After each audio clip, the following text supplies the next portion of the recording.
a man stepped off a train in the city of Hiroshima.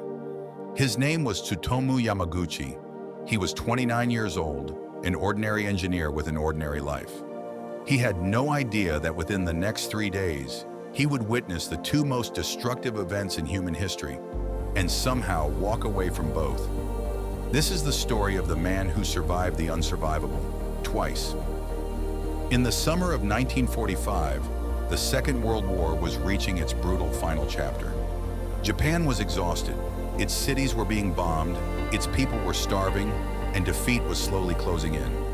Tsutomu Yamaguchi worked as an engineer for Mitsubishi, designing oil tankers. That summer he had been sent on a long business trip to Hiroshima, far from his wife and infant son back home. August 6th was supposed to be his final day in the city. He was tired, homesick, and ready to go back to the people he loved. He could not have known that this ordinary Monday morning would become one of the darkest days the world had ever seen. At around 8:15 in the morning, Yamaguchi was walking toward the Mitsubishi shipyard. The streets were busy, children were heading to school. The sky was clear and blue. Then he noticed something high above him, an American bomber, and two small parachutes drifting down from it. For a moment, he simply watched, curious. And then the sky exploded. A blinding white light swallowed the entire city. Yamaguchi later described it as the light of 1,000 suns. The force of the blast lifted him off his feet, hurled him through the air, and slammed him into the ground. The world went silent, then black. When he woke, the city he had walked through moments earlier had simply ceased to exist. Buildings were flattened. The air was thick with black smoke and dust. His eardrums were ruptured, his face and arms were severely burned, and his vision was blurred.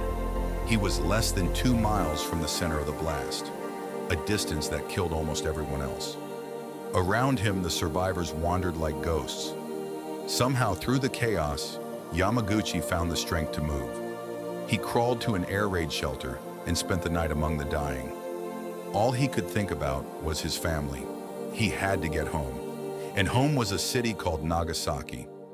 The next morning, wrapped in bandages and barely able to see, Yamaguchi made his way to the train station. Incredibly, some trains were still running. He boarded one bound for his hometown, riding through a shattered countryside.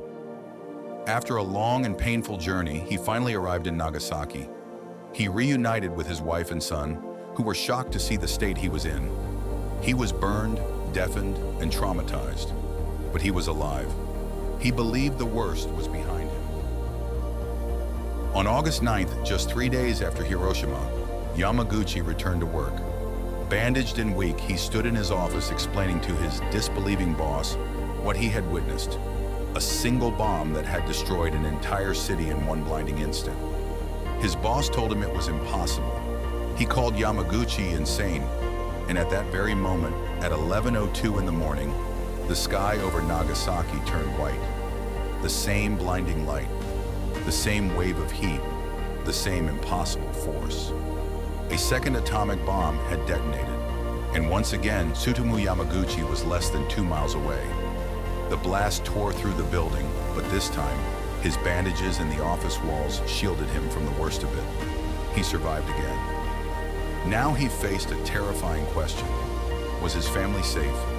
He rushed through the burning ruins of a second destroyed city, searching desperately. Against all odds, his wife and son had also survived. This one family had now lived through both atomic bombings and lived to tell the story. But survival came at a price.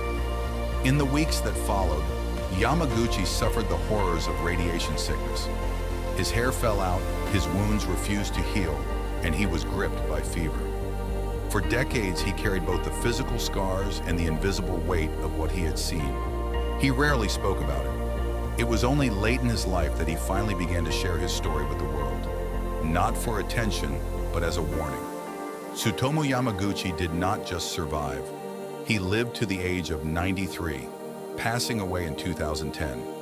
He is the only person ever officially recognized by the Japanese government as a survivor of both atomic bombings. In his final years, he became a voice for peace, urging the world to never repeat what he had lived through. One man standing at the very center of humanity's darkest moment not once, but twice, and surviving to remind us what must never happen again. If stories like this move you, consider subscribing to Forgotten Facts, because the past is full of moments the world tried to forget, and every Monday we bring one of them back. Thank you for watching.